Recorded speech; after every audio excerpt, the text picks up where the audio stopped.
Welcome to the Fear and Greed Daily Interview. I'm Sean Aylmer. House prices are continuing to fall, with the market recording the biggest monthly drop in values in almost 40 years. While the decline is still led by Sydney, it's become a lot more widespread. I wanted to find out what's ahead as we enter the spring selling season. The best person for that is Tim Lawless, Research Director for Asia Pacific at CoreLogic, which of course produce the numbers. Tim, welcome back to Fear and Greed. Sean, thank you. Great to be here again. You must be very, very busy. Everyone's talking about house prices. Absolutely. I think a transition in the market is always going to be something to talk about. But for an analytics company like CoreLogic, it does make things a bit more busy, which is a good place to be. Okay, so take me through the numbers for August. They look awful, though there are some signs in Sydney and Melbourne that we might be at the worst of the falls. Is that fair to say? Potentially. And it really depends. Awful is one way to describe it. But for people looking to buy into the market, they're probably looking at these numbers and saying, this is great. Yeah. So we have seen housing prices fall now for the fourth consecutive month. They were down 1.6% nationally. Not much difference between the capital cities and the regional markets. They were down 1.6 and 1.5%. But as you say, Sydney is still leading things. The market there peaked a lot earlier. It was actually back in January of this year that the market hit a peak. And since then, the market's down 7.4%. And that's wiped, in terms of the actual fall in values, that's wiped quite a few hundreds of thousands of dollars off the actual typical price of a dwelling in that market. But of course, it is still, typical value of a house in Sydney is still up at $1.3 million. So it's still quite expensive. Yeah, I suppose we need to keep this in context because was it 22% the price rises last year? Yeah, well, across the capital cities, we saw housing prices rise by 26% from the trough through to the peak. Regional prices are up about 42%. So absolutely huge numbers in terms of the upswing. Sydney housing prices were up about 28% from trough to peak. So, yeah, the context is really important. And it seems to be most of the areas that are recording fairly substantial declines at the moment are also those same areas that recorded a more substantial upswing. Okay, Brisbane is a market which I know not much about, but it's been really interesting to watch because it probably started later, but it was going hard while some of Melbourne and Sydney was going backwards. But it seems to have well and truly peaked now. Yeah, the Brisbane market has been exceptional. Values have risen by about 43% there, and it's like somebody's flipped a switch the last couple of months. We saw the market peak back in June and a fairly mild decline in prices through July, but August was down 1.8%, which for a monthly change, that's significant, especially this early in the down cycle. That 1.8% drop in Brisbane was the second largest drop of any capital city after Sydney. So, yeah, it's definitely changed direction quite quickly. And again, after the context of such a spectacular upswing. Are there any parts still, any capital cities still going in a positive direction?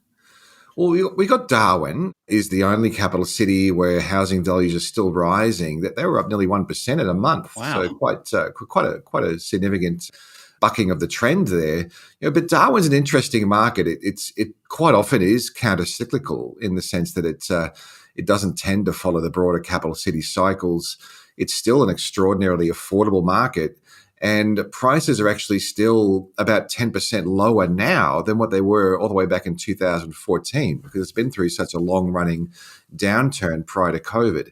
So, yeah, quite different from the larger capitals. Okay, I want to get onto the regional areas in a moment, but I'm just interested in the apartments. Of course, houses ran up much harder than apartments did. What's happening in the apartment market vis-a-vis the housing market? Well, I wouldn't say apartment prices are completely immune from this downturn caused by higher interest rates, but they are certainly not falling as sharply as what house values are. And again, I think the context here of just the really sharp rise in house values through the pandemic as everybody was looking for low density housing options and more space, that really drove house prices higher.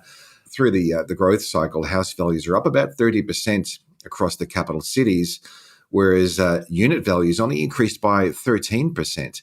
So at the moment, we are seeing unit values falling. They're down about 2.7% from their peak back in April, but house values across the capital city are down by 4.6%. same month of peak back in April, but definitely seeing a little bit more of a sharper drop in lower density styles of dwellings, but again on the back of a stronger upswing. Stay with me, Tim. We'll be back in a minute.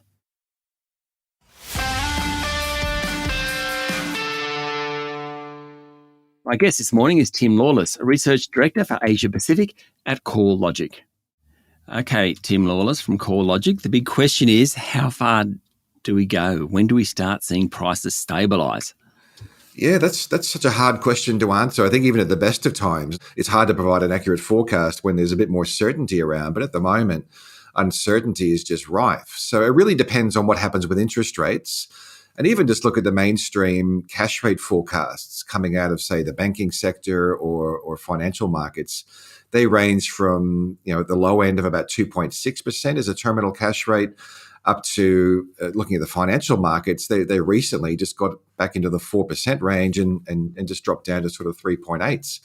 So there's a huge range in where interest rates may actually land.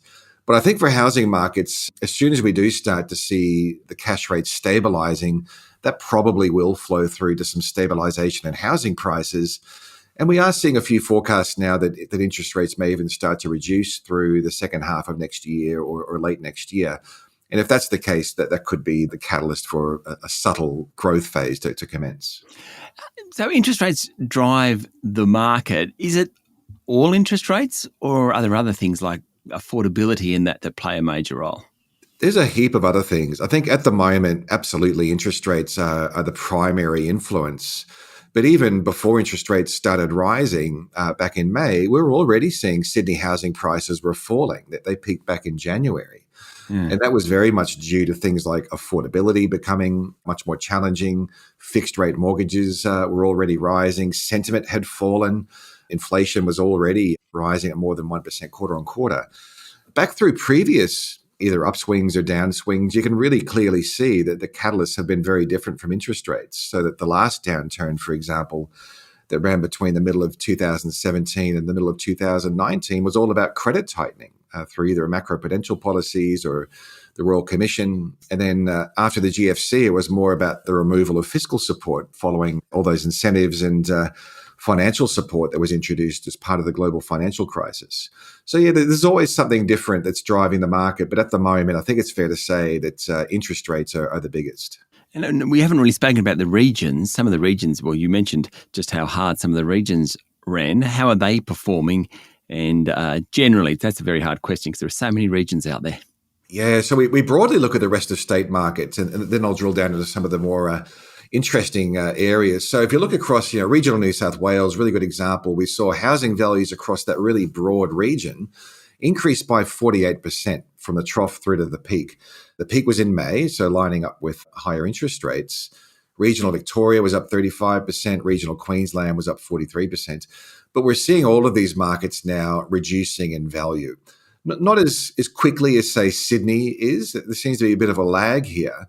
But if we start to look sort of, scratch back the surface and look at some of the smaller areas around the country, look at somewhere like the Southern Highlands or Byron Bay, two markets where we saw housing values rise by a little bit more than 50% through the upswing. They're now down quite substantially since they peaked back in either April or May in those regions. Values are down sort of 7 to 8% in those markets. So there is quite a bit of diversity. If you get to the more far-flung rural markets, more agricultural markets, we're still seeing some of those areas rising in value because they're quite disconnected from the broader cycle and more influenced by the local economic conditions. Okay. What does all this mean? So, I mean, I know what it means for me because I own a house and I want it to go up in value. But what about people who have, particularly those who have taken loans out over the past couple of years? Is there a concern that they'll go into negative equity where the house is worth less than what they owe? Is that a worry? Do you think we'll see people not putting their houses on the markets as much? People be trying private treaties or sales rather than auctions? How does it all manifest itself? Well, I think considering the speed and the magnitude of the upswing, negative equity is probably a pretty low risk at the moment. Even if we saw housing values fall by, say, 15% on a combined capitals index, that's taking the index back to where it was sort of early 2021. So it's not wiping all that much off in terms of time. anybody who's owned a home for more than, say, 12 or 18 months is probably going to be in a fairly firm, positive position, at least based on the value of their home compared to what they pay for it. Equity is a whole different thing because generally you'll find most people would have had at least a 10% deposit and they've probably already paid down some of their principal. So negative equity is even a more distant risk. But I think coming into spring, this is going to be the real test for the market. We know that normally through spring, we see about 21% more new listings being added to the market. It's very seasonal in listing numbers. Probably won't see as many vendors coming into the market through spring this time around, simply because selling conditions are a lot more challenging. But there is a pretty good chance we will start to see stock levels accumulating simply because there's less demand and less absorption. So this is what I mean by a test for the market through spring is I think buyers will well and truly hold the upper hand. There'll be a lot more stock for sale. They can negotiate. There's no urgency. But for people looking to sell, it means they need to be really realistic about the market and be prepared to negotiate and be quite flexible in their pricing and make sure they've got a pretty good marketing campaign behind the property. Tim, thank you very much for talking to Fear and Greed. Absolute pleasure, Sean. Thanks again. That's Tim Lawless, Research Director for Asia Pacific at CoreLogic. This is a Fear and Greed daily interview. Join us every morning for a full episode of Fear and Greed, Australia's most popular business podcast. I'm Sean Aylmer. Enjoy your day.